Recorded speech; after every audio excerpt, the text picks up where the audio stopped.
and welcome to the Evolve with Emily Show YouTube channel. The best way to support the show on this YouTube channel is to subscribe to the channel, like the video, leave a comment, and or share it with a friend.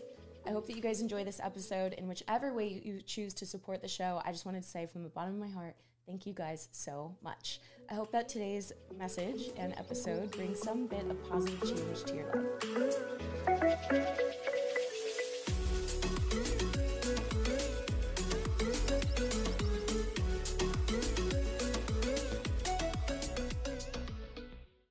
Hello, everyone, and welcome to the Evolve with Emily show. I'm your host, Emily Hayden, and today we are joined by Miss Meagan. Welcome to the show. Hello, hello. Happy to be here. She is not a first time on this show. She's actually been one officially and then a second time as well. So welcome back to the Evolve with Emily show. I am so grateful to be here. So let's give people a little bit of background so that they know who you are. First off, you've been staying at my house for the last month. Yes. So let's backtrack a little bit and share the story of how you and I first got connected. Yeah, it's really crazy. I had always I have this weird ability to connect with people I've always wanted to connect with. Mm-hmm. And I really think I just started because I was like, I have no friends. And so I wanted this girl to be my friend so bad. Am I the girl? No. This is long before you. Look at me. I think it's about me. No, this is long before you. And it was on AIM Instant Messenger. And she used to, every time she would come on, it would moo. No, this is real life. And I would be like, oh my gosh, I just want her to be my friend. And then I charmed her into being my friend. And then it just kind of stemmed from there. So I have this ability, and I always have since I was younger, to manifest people into my life. Hold on. Do we even know that this AIM person was a girl? Yeah. We were how? Because she was my teacher's daughter. Okay, you know who she was in person. Oh, yeah, she was real life. Okay, this is different. before, I don't think you could add, random people. I didn't. I was very safe. Okay, anyway, so we knew this girl. She's a real girl. She was real. She lived 10 minutes away from me. Okay. She was real and safe, and her parents fed her, not a stray child. Okay, not a stray cat. So I was like, I really want her to be my friend, and it all worked out. She was my friend, and then I was like, Meagan, good try, but she's not really for you. So then that went on and it grew, and then I manifested my significant other, which is wild. Mm-hmm. I walked into the store he owned, and I didn't know who he was, and I was like, I'm going to be with the man who owns this. And how did you know? I don't know. I just literally walked in and knew. And then I was for 4.5 years. I need to try that. and then you said you needed an assistant, and I was like, well, I think I have enough tools in my toolbox. I had won one of your challenges, and then I saw you at the Olympia, mm-hmm. and I was like, okay, I got 2 things of ammo, her email address and a photo. We're going to send those with a please hire me and all the reasons why I'm capable. Thank you. Mm-hmm. And it just so happened that I was moving to California the next month. So it all worked out, and it was so crazy because when I think about that part of my life, it's all like a blur. And then I just think about you as a human and me as a human, and we came together and we did great things. Mm-hmm. But this version right now is so beyond anything I ever could have imagined, mm-hmm. because we're just so evolved into people that we were we knew we could be, but we mm-hmm. were just still working through it. And I can't wait until the next time I see you when we're even better. I mean, hopefully it won't be 5 years again. Yeah. But yeah, that's kind of what I want to get into, is just your personal journey of evolving, right? I remember different things from us working together back in mm-hmm. 2016 or 17, whenever that was, and just kind of the transformation of what I see now. Right. Yes. You're the host of the season of You Talkshow, which is an incredible podcast that everybody should go listen to. You're a tool and a resource for people to go to for mental health. You talk about a lot of things that come from personal struggle, and you're so open and vulnerable about it.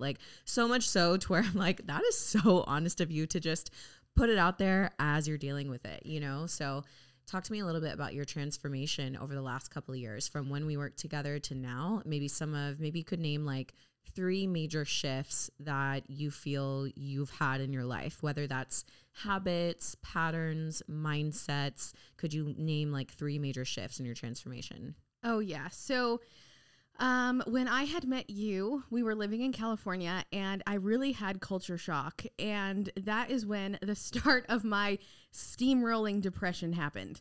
And so it was just going downhill. And then my nephew was sick, but we didn't know with what. So then I was always had anxiety, but then it got amplified. And when I was living in Las Vegas, 2 years after I was working with you, I wouldn't leave the house. I was petrified to leave the house. So then, really quick, sorry, I want to get into that because there's probably someone listening that feels that way. What is the fear behind that? Like, help me understand. Everything. I wouldn't go to the mailbox. I wouldn't go to the apartment gym.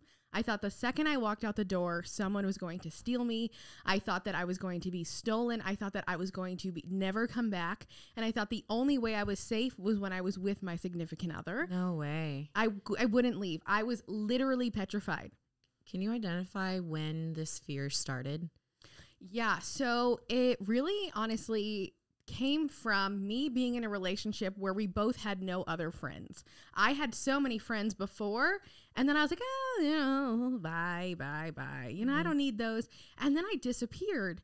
And I always tell people, when your friends disappear, they're not okay. You literally need to go help them because they are not okay. They will say they're okay, but they're not. And I'm dealing with this right now with one of my close friends, gone, gone, asking people to rent her house because she doesn't want to be there anymore. And I'm like, this is insane, but I just want you to know I'm here for this, but I need to ask you, are you okay? Is this really what you want? And at that point, I had no one else. And on top of it, I was being rejected over and over and over. I was rejected like with my body. He didn't want me. He didn't want my time. He didn't want anything. So I'm in this apartment working from home all day. He's gone, comes back, doesn't want me. Like there's the only thing going on in my head is this tune of you are not worth it. You are ugly. Why? Why even try?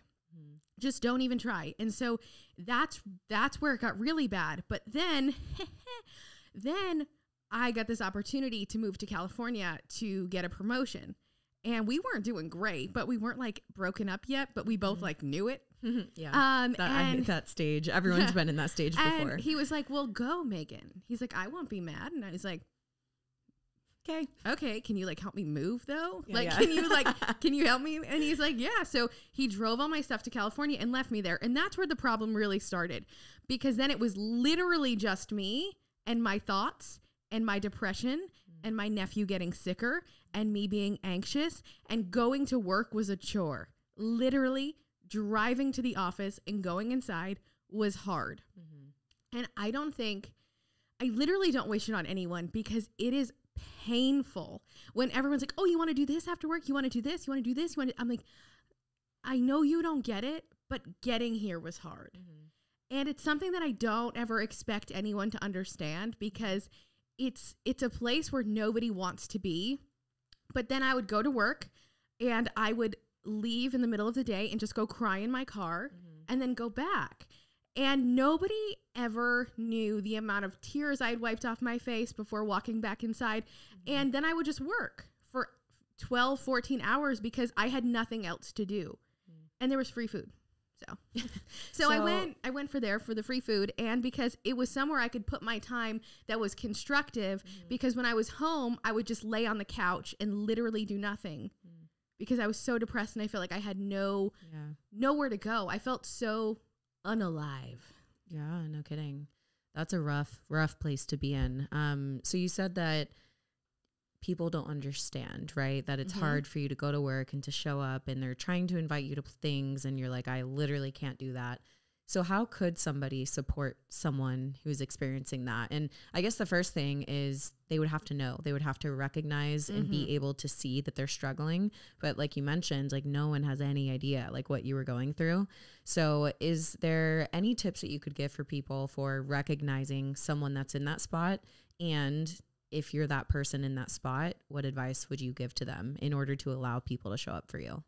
Yeah. So I also had one extra thing added on top, which was that I asked for enough money to be able to live in California and just like literally like barely survive. So I asked for a raise and it was enough so I could live in California, like live in an apartment I felt safe in, but that meant I had no extra money. And so when people would ask me out for a $9 lavender latte, I was like, go fuck yourself. I can't go. Like, you want to buy it for me? Yeah. Like, it That's just, real. It wasn't something that I was willing to give leeway to because I was like, I need to pay my bills. And I was also just in a very lack mindset, I should add. But if you're in that space, what I recommend doing is getting out and doing something that gets you outside of your house, like for a walk, just not very far. Oh my God. One time I was on a walk. This is how bad my anxiety was. There were 3 helicopters and I thought they were coming for me. Did you really? Oh my God. I jumped a fence. Stop. No, real life. And my friend was like, Meagan, helicopters cost a lot of money. They're not sending helicopters after you. But that's the dark point I was in. I thought everything was coming for me. Wow. And so talk about that, like victim mentality, victim mindset. It was just anxiety. Yeah. It was just that I am a target. Like everybody looking at me is coming for me. And it's not like I'm a victim or I expect anyone to feel bad. It's that, listen, I am here and the guy behind me is coming after me, the guy in front of me, the guy crossing the road. Like I literally would go into full body, like every single time that I walked outside. And how did you go from that to this person that you are now, right? I realized there was a choice. I realized that my anxiety was a pattern that I'd created over and over and over again. And it came from one of my good friends saying, Meagan, you don't need anxiety. And I was like, what do you mean? I am anxiety. He's like, no, you're not. You're separate. And he was like, you don't need that. And I was like, I have to go to a meeting. Da, da, da, da. I was like, God, I'm so nervous. I'm going to get fired. He's like, Meagan, they're weekly one-on-ones. You're not getting fired. He's like, but go in there. He's like, take a deep breath, expect good things and see what happens. And I was like, you were right. Nothing bad happened. But it took me over and over and over of being anxious, nothing happening. Being anxious, nothing happening. Over and over and over. I say probably about 130 times before I said, oh, this is real. Like this is real. And anxiety is a choice that I'm making. I don't know I'm making it, but it's a pattern and I can choose something else. Wow. And I didn't know that there was a choice until I saw that I could choose something else, because when you don't know there's another option, you can't choose it. And I didn't know, because everyone I know was like, oh no, anxiety. And anxiety is like kind of categorized as cool these days. And I'm like, it's literally the most uncool thing when you're in it. And I learned that anxiety was a choice and I could choose something else. And when I learned that, I slowly peeled off the layers of my anxiety one at a time. Now, I will say there are still some where I'm like, where I still get a little like anxious, and it's conflict that still does it for me. Like it electrifies my inside with bad things. But for the most part, I can live my normal life in a way that I would have never been able to. And I can recover so much faster, even if something does happen, because once you say, okay, I have a choice, I get to choose. Now you actually have to do it. And then it's like, okay, well, I didn't do that great, but what could I have done better? And a lot of it was, I would get, let's say this is an example, I would get text messages and I'd be like, oh my God, I don't know what it would say. And then I wouldn't read it for days and I would give myself the anxiety. And now I challenge myself the second I get a message that I don't want to open it. The second I get phone calls, to answer them. This and this and this. And it just comes from a point of, I have nothing to be afraid of. There's nothing to be afraid of, because everything I was afraid of was created in my own mind. And I know there's this quote, and it's like, the people can talk about you online all they want, but the worst things if you have anxiety or mental health is what you say to yourself. Yeah. And I was putting myself in such a bad place. And when I realized that, it took 2.5 years for me to get from the place of crippling anxiety to a place of, I can live my life at about 15% anxiety when I was literally 99%. Wow. That is night and day difference. I would wake up and be anxious. And I remember the first days I would wake up and not feel anxious. It was like the best thing ever. And so that would be one of the largest shifts, was understanding that I didn't need to have anxiety, that it was a choice and that I was choosing it, even though I didn't know. But then I knew I had another chance. And so I was like, okay, I'm going to pick that one. And I'm going to try it, because there's nothing worse that can happen. So if that's you, and you, because I also didn't want to go on medication. It's something that I'm not here for, mainly because I'm such a sober human. Like, I don't like to live my life not feeling like I'm in control. And I mean, I wasn't because of my head, but for the most part, I was like, listen, I don't want that, because I always knew inside that if I could change it, like, I knew that this was something that if I needed to fix it hard enough, I would find a way. And I did. And I will say, if you want to heal, if you want to fix your anxiety, if you want to go through anything like that, you need to just look at your life from a completely objective standpoint. Now, this is something else that was happening. My logical brain was on vacation. That bitch hadn't worked since 1993. I mean, honestly and truly. Well, I mean, yeah, if you think the helicopters are coming for you. My logical brain, I never used it. I still barely use it, but she's back from Fiji now, but I truly never, I never used my logical brain. And I always like to give this example because, again, people will think it's crazy, but I high-key thought my roof was going to fly off one day because it was so windy. And then it happened multiple times where I told my friend and my therapist, I was like, listen, this roof going off. Okay. Like, I know you guys like say it's not, but it is. And my therapist was like, okay, Meagan, what are 3 facts you know about that? And I was like, well, I'm like, the house was built relatively recently. Stop. And I don't know anymore because it's coming off. And real life. And then my friend was like, okay, Meagan, your roof definitely weighs like maybe a little bit more than your car. If your car's not flying away, then your roof isn't going to fly away. And I was like, I like that. I can look at my car, understand that not even the garbage cans are flying away. And then I get that my roof is going to fly off. And I know that this is so wild to people who will never understand. But this is something that people are literally afraid to talk about. Because if you go to someone and you're like, oh no, I just had this crazy fear. And you know, I think it's coming up a lot with postpartum moms. I know postpartum depression is really, really real, and the 4th trimester is real. I've never had a baby, but it's really showing me an entire new group of people who are struggling with this anxiety that they've never had. And it's like, hey, welcome. We can help, you know? And it's one of those things where it's like, you don't want to tell people because you literally sound crazy. I see. And I mean, I'm okay with it now, but I have always been open to sharing. This is what I'm experiencing. I know it doesn't make sense to you, but in my heart, it feels so real. And some things I did was I have not watched crime TV in years. Okay. Did you used to watch a lot of that? Yes. See, this is the thing. Anytime that I hear someone going through a lot of like anxiety, fear, depression, they're feeling hopeless, you know, they feel like there's no hope for them in the love life.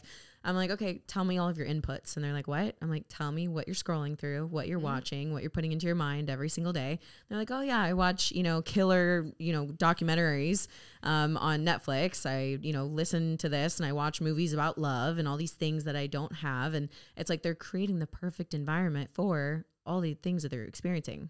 Right. And so, no, I haven't watched crime TV in probably 6 years because I knew the impact. And so I stopped doing that and I just started to focus on the things I could change. And it's been a slow journey, like I said, because I didn't believe it was real. But then I looked at my therapist like a month ago and I was like, we fucking made it. I was like, we didn't like make it, but we made it to the next level. Like we passed that level. And I said, it's crazy because it's been 1.5 years since I've been back in Rhode Island and working with her consistently. And I was like, honestly, I didn't see every single week what was happening. I said, but I can look back now 1 year later and be like, wow. So don't give up. Because those small changes will literally add up in more ways than you can count. And although I was although I'm not the most disciplined human, when it comes to me ridding myself of mental uncomfortability, I am on it. Because I don't want it, because I know I deserve better, and I know I can create better for myself. And you can too. You know, anybody listening who's struggling, you don't have to live like that, and it doesn't have to be that way. And nobody is saying that. And that's the thing where I'm like, that's why I have a podcast. That's why I'm here to share, to let people know and to connect with other people who are going through it and don't want to talk. I had this girl on, and she said, I said, when did you know you had anxiety? She's like, I was 5. And my dad picked me up, but he got a haircut, and I sat in the back seat because I didn't think it was him the whole time, and I thought I was getting kidnapped. Oh my gosh. And she's like, I'll literally never forget it. And she's like, that's the first time I had anxiety. What did she not say? Like, hey, Dad, is that you? No. I mean, she was just 5 sitting in the back seat. Oh my gosh. And it's things like that where like, so then you're like, oh, well, now I'm like, I just have it. And it's like, you don't. Yeah. We can get out. Oh, so 100%. That was the first thing. Anxiety has changed tremendously. It's something, again, that I am not anxiety. We are completely separate. We are completely separate beings. We do not belong together. That is that. And I am me. And the life without anxiety is so much better. 2, I track my mood. It is the best thing I've ever done, especially while healing. I use this app, and it is beyond amazing. You get to track all of your how you're feeling. You get to track the types of day, if you worked out, if you interacted with people, and you get to see the ups and downs of what your mood is doing. Interesting. And 1 month I had 15 bad days. The next month I had 13. The next month I had 19. Now I have none. Stop. Real life. That's awesome. And so if you're like a data person, it's nice to see. Did you say what the app was called? No, I forgot. Remember? Hold on. Yeah, check on your phone real quick. Please hold. You know when you like look at something every day and you like just don't even totally. You don't even look. But I will say it is amazing.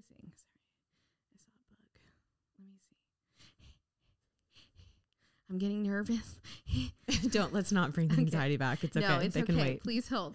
Why can I not take some deep breaths while you're waiting? Oh, it's called Bearable. There we go. I don't know how I can Bearable. It's called Bearable, and it has a cute little bear on it. And honestly, there's a free version, so you can see like those are all good days. The yellow is bad. Wow. Oh, sorry. But yeah, you'll be able to see like how you're doing, and you're able to track it in real time. And it's Bearable, Bearable, and you can get it on your app store. So I think that's really cool, actually, because sometimes people can get so distraught over a bad day, but it's like when you look at it as a whole and you're like, okay, how did the whole month go? And you see that you only had a few bad days and you had a ton of good days. I think it'll allow you to take those bad days, so to speak, a little less heavy than if you just get to a bad day and think like, why is the world ending? Why am I doing what I'm doing? Start questioning your purpose. You know, I think sometimes people take those off days like just so heavily. So hopefully something like that can, you know, help them to look at the brighter side. And I also like it too because it asks me twice a day. And in the morning, if you're having a bad day, I'm like, oh, I can change it. Oh, that's awesome. Like I can change it around. Yeah. And so it's just nice to see. Also, I realized I had Pmdd, which if a lot of women don't know they have it, but basically around your period and when you're ovulating, you get intense depression, you get mood swings, you get rage, you get this. I don't really get rage, but my depression hits hard, like in a way that I never knew was possible. And I always just thought, oh, it's just me. And then we were tracking it and we saw it was every month, the week before my period. And I was like, okay, this could be something. And then I realized what it was. And so it just allows you to understand your body and realize that things are not just happening by happenstance. You know what I mean? Like there's a cycle for the most part. And if you're able to identify it, then you can fix it. And so tracking my mood was really, really great. Okay. And then, so what was the third major shift or transformation that you feel like you've had? Okay. So I joined this group and it was like a 10K in 10 days group. And it was run by someone who I really, really like. I joined just because I was like, I was fucking so uninspired. And I was like, maybe, fingers crossed, this will like do something to my insides. Because I was just so like, I was just going to work. This isn't me. Like, that's not who I am. Like, I was just going to work, you know, comfortable, doing whatever, doing nothing. And like, literally, that's not me. And so I joined this group just because I was like, sure, add me in. 9,000 group I'm in on Facebook. Yes. Awesome. So then I joined, and then I started writing on my giant notepad, my giant little, you know, paper. And I'm like, oh, I have an idea. And I wrote the course, and I built the course, and I filmed the course all in a day. Wow. And then I had to get it approved by work, and they denied it. And I was like, I love this for me. And I was like, what else can I do though? Because I need money. I was like, listen, that's what I said. I was like, what else can I do? I need to make some more money. So like, what was approved? And they told me, they were like, okay, you can do stuff within Clarity. They were like, that doesn't cross into us, whatever. They were like, you can do that. So I was like, okay. So then I just started like throwing stuff at the wall. And it was in those moments of me realizing and getting back to who I am, which is creating, that I was like, hey, I found a part of me that was missing that I forgot was missing. Yeah. And it just like lit back up. And then from there, it all stems into my podcast, which has brought me the greatest amount of joy I've literally ever had, mainly because I'm connecting with women and seeing them in a light that I never knew I could see women in. Like, it is just a light of just such depth and beauty and strength. All of the women who I have on are just armed in strength in a way that I don't know, that the listeners don't know, even though we've been around these people almost all of our lives, because everyone who listens to those episodes, like, generally, like, you know, you go to school with them and all that stuff. And so they know them. And they were like, I thought one thing about this person. My light has completely changed because they're just like me. Yeah. And I was like, yes. And so just connecting and having people and doing that all for the greater good of helping someone else has literally changed my life in a way that I never knew, because I wasn't expecting it. I can tell that you wholeheartedly love your podcast. One, you're great at it. I feel like you're meant for it. But two, you're so passionate about it, and you light up every single time that you even talk about it. Yes. And one reason why I really love podcasting is because I feel like today we are lacking deep, meaningful connections. And I think a lot of that comes from not having deep, meaningful conversation. And it's like, as soon as you put the phones down and you get on to record, you actually go deep into the things that really matter most to you, which honestly, I think these days just doesn't come up enough in conversation, or people don't pursue that enough in conversation. So I definitely feel you there. I think it's so beautiful what can happen when you have a conversation, a podcast, where you hit on the deep, meaningful things of life. And yeah, you can totally see somebody in a whole new light. I remember the first podcast I listened to, it was actually Lori Harder. And I don't think it was the first one ever that I listened to, but it was someone who I'd followed on Instagram who I was like, oh, she's pretty, she's cute, she has a great business. She seems like we align in a lot of ways on certain things. And then I listened to her podcast, and I was like, wow, I literally love her. Like, I just connect with her on such a deep level that I didn't know I would connect with her on. So, yeah, I definitely have experience with that as well, of just experiencing somebody in a whole new light, which has been really cool. Okay, so we talked about your major transformational shifts on your podcast. So let's get into that a little bit. You talk a lot about mental health tools and tips. Which is so funny because I didn't plan for that. Oh, really? It's just naturally what you've been sharing? Yeah, it was supposed to be like, it's categorized under like relationships, because I thought I was going to talk about like your relationship with yourself. Yeah. No. And now, nope, it's totally mental health now. So yeah, that was by accident. What's the main feedback that you've been getting from your listeners after they've listened to some episodes? Yeah, I mean, it's crazy. I had the idea in October. It was out in November, and we're on episode 24, which is wild because I don't have a problem producing content, and I've never been able to stay consistent with literally anything when it comes to content. And so to do this and to feel so much support from people. And in the beginning, you know, everyone comes out and like rah-rahs you on your first episodes. And then it's like, yeah. And I was like, okay, this is how we're doing it. And then so finally this last week, I hit the highest week I've ever had. Woo! And it was so exciting. And I was like, I don't care like about downloads, but it's nice to know that people are going to my podcast when I'm not posting about it. Yeah. Like that's the thing I'm happy about is like on a random Thursday afternoon, people are listening and not just when I post the link. And so that has brought me great joy, but people are loving it. They honestly love when I have people on and we just have normal conversations and they can yell at their screen. Like that's their favorite ones. Cause they're like, I want to be there. And I literally say this to every single guest I have on my podcast. I said, listen, this is not an interview. I don't fucking interview. What I do is have a great conversation. Like the person listening is our third best friend. Now, I don't know you, but I'm going to get to know you. And so are they. And we're all here together because I know what it's like to not have friends. And I know what it's like to only have podcasts. And that is why I will not waver on that. Because my podcast is a point of connection for people. Absolutely. And I never knew that when I was starting. I never knew that this would be a place where I would process things. Now, I will say I do give it time to air out, right? I record the episode. I give it about like 2 months. And if I still want to play it, I will. Wait, like, you know what I mean? Hold on. Like you don't post episodes for months at a time? Yeah. Why? I have I'm backlogged. Okay. Yeah. So I have content created for I have 30 episodes just chilling. Nice. Okay. But yeah, so I do life updates that will get them in real time. So if people are real life curious about my life, but I also like to make sure what I'm posting is still something I want to post. If it is about, for example, the house thing, I need that to air out a bit. You know what I mean? So things like that I just like to let wait. But no, people love when I just get real and I share things. Like I shared this one about self-care that cost you $0 because I think self-care is a joke. I do. I think that what you put into your mind and your mouth and your eyes and your ears is self-care. Absolutely.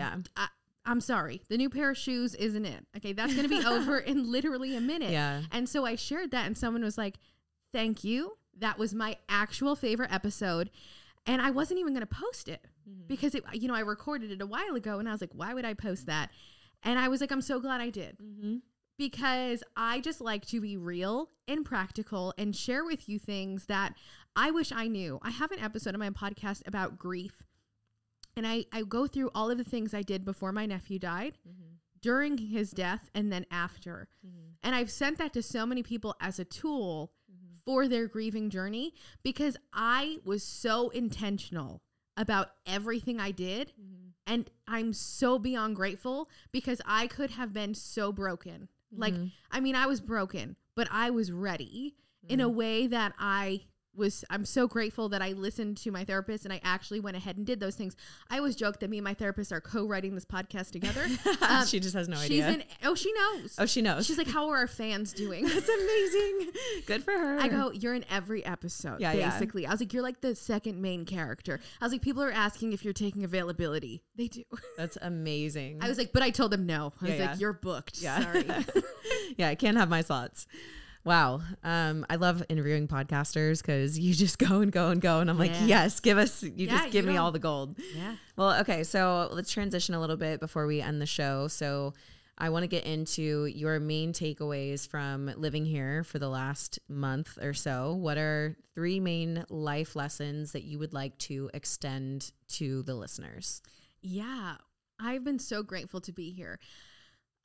One thing I've noticed is I really am not great at discipline in a way that is so funny next to you. I was going to say, people are probably like, you can't judge yourself against Emily, who I've practiced it a lot in my life. You know what I mean? And I know we had this conversation. You said it didn't happen by accident. Right. And it didn't happen overnight. But I know. But let me tell you, I let myself slide. That's different. Yeah. And I can't do that anymore. And I realized that is something that is no longer an option to me. That is no longer something I will do, is just letting everything I know I need to do, the unfun stuff, but the stuff that will actually help me, sitting in stillness and connecting to God and doing all those things. I always used to see them as that's like a maybe, right? Nobody will know.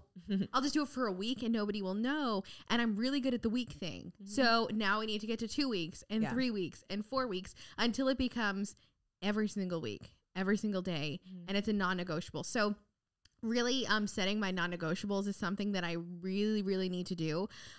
Also believing in myself. I think being here has given me such a unique opportunity to see Emily see me in a way that I don't see myself. And this is a funny story. So she had this flower arrangement on her table. And it was dying, okay?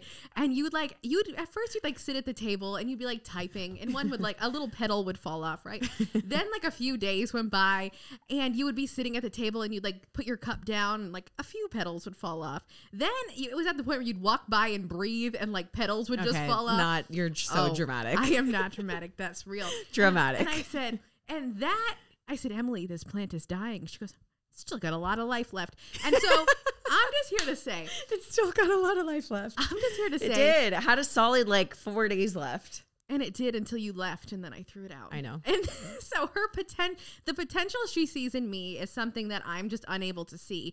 And the flower arrangement was just a silly example, because that's truly how she sees everyone. Is just the potential that you could have. And I limit myself in ways that I don't even know. Mm-hmm. And so to be here and to see those ways that I limit myself has been truly amazing. And then I just think being touched by seeing such a boss ass bitch sit in stillness, I think was something that was really big for me. Is it because it helped you realize the importance of stillness? I didn't know it was an option. I literally looked at you the first day I was here and I was like, you can do this? Like, literally, I could not believe it. That's crazy. I know you like do it, but I didn't know. Why do you do this? Why do you do the little quotations? Because I thought, I do it. But like, you go in. Yeah. And I had no idea that like this was something that you can do and be so beyond successful in everything you do. I think it's what makes you successful. It's what allows you to be in abundance and to have this mentality, right? And that's what people think. They think that you're like making time for this and you have all this stuff. No, it's because of that time in that like secret place, that secret garden, that stillness, presence, whatever you want to call it, spending time with God. It's because of that everything else flows. Yeah. And it's out of that everything else flows. And people have it backwards. Yeah. Because I was going to say, I also came here and the first thing I said to you was, I want to not use my phone as much. Mm-hmm. And I think that is something I want to take with me as well, is the stillness, yes, and put your phone on silent and leave it somewhere. Mm-hmm. Because I, again, was just like, oh, no, I need it. And I don't need it. I don't need anything for it. And so those are probably my top main things that I'm going to take with me. And it's just been such an overall amazing experience to be here. And just to see, too, like, in your presence, how much I've grown in certain situations where I would have acted differently. Mm-hmm. And also being able to be around someone for a month, like you have to be like, well, at least me, I'm like, am I annoying yet?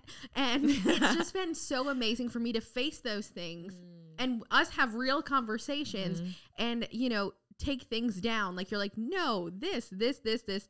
And we work through things in a way that I was having this issue subconsciously and I didn't even know.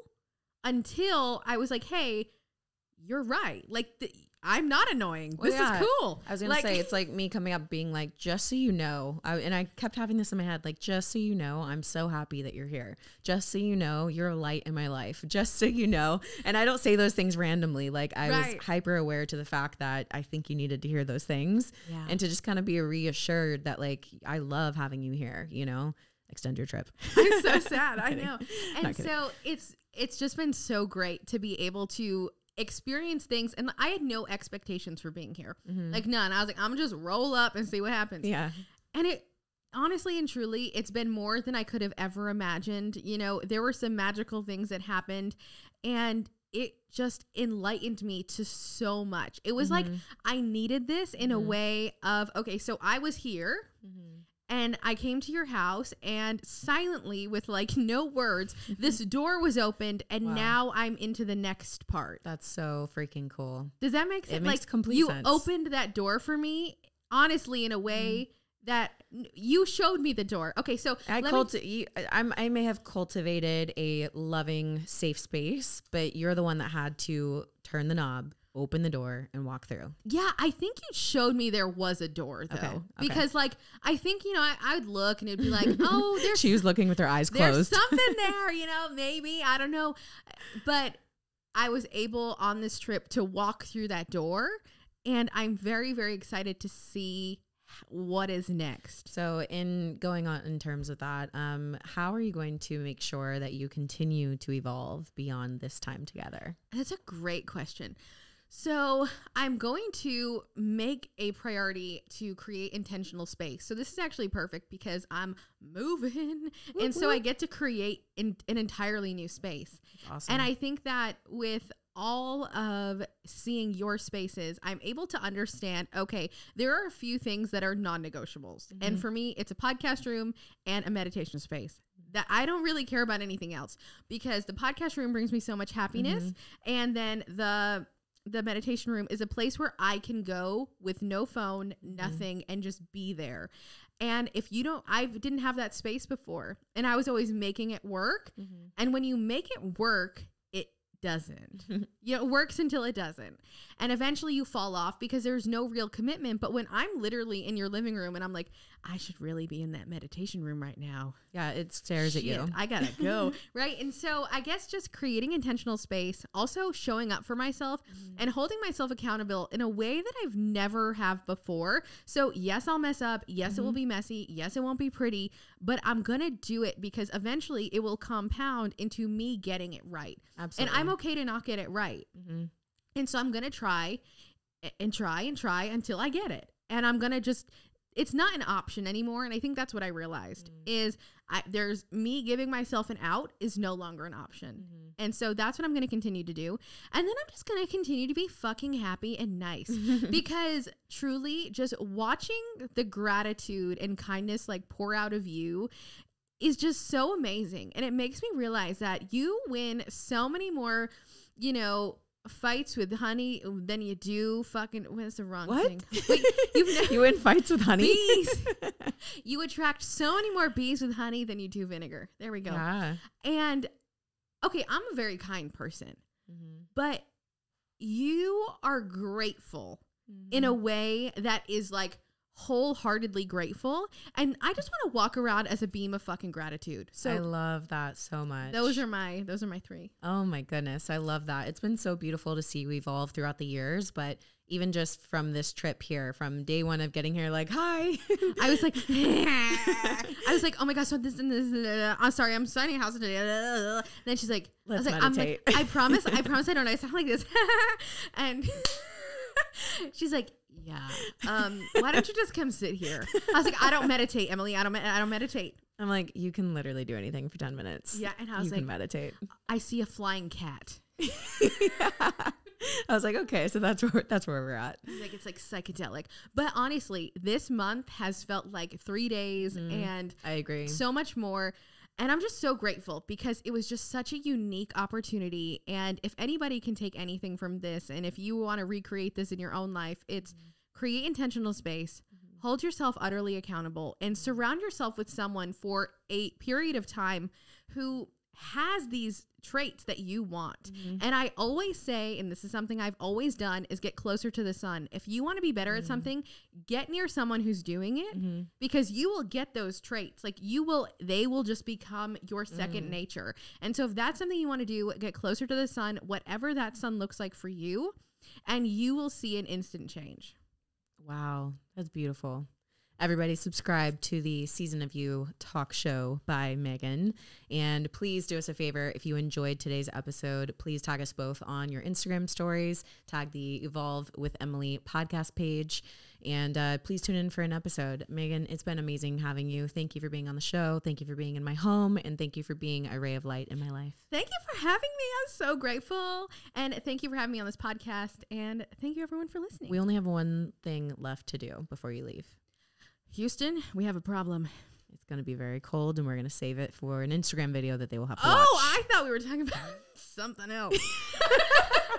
Okay, we have two things. Oh yeah, but wait, we can tell them. Do you want to tell them? We're going to NASA. We're going to NASA. And I'm so excited because when I had no friends, I would watch documentaries about the International Space Station and how they like to eat tacos because nothing falls out of the taco. What? Yeah, they like wrap it up in this like tortilla, and everyone they can send things up in boxes. You're such a nerd. Like a lot of them ordered sriracha, and sriracha gets sent to space. Stop. No, wait. real life. So you're telling me Postmates goes to space? No, but they send these cargos. I'm kidding. Oh, but let me tell you, they send these cargos and they don't wash their clothes. They just put them back in this thing and then it burns up in the atmosphere. Stop. And then they have to practice going to the bathroom by putting a dot on the bottom of their pants so they never miss. Stop. Yeah, it's real. There's lots of documentaries on YouTube if you're curious. So Meagan said that the one thing she wanted to do before she left was go to NASA. So we're headed to NASA tomorrow, actually, which is going to be incredible. And then we have another event that she's going to do before she leaves. I can't wait. I'm ready. That one's going to be the Instagram video. But yeah, that's it. Thank you guys so much for joining, and we'll see you guys in the next one. Bye. Bye.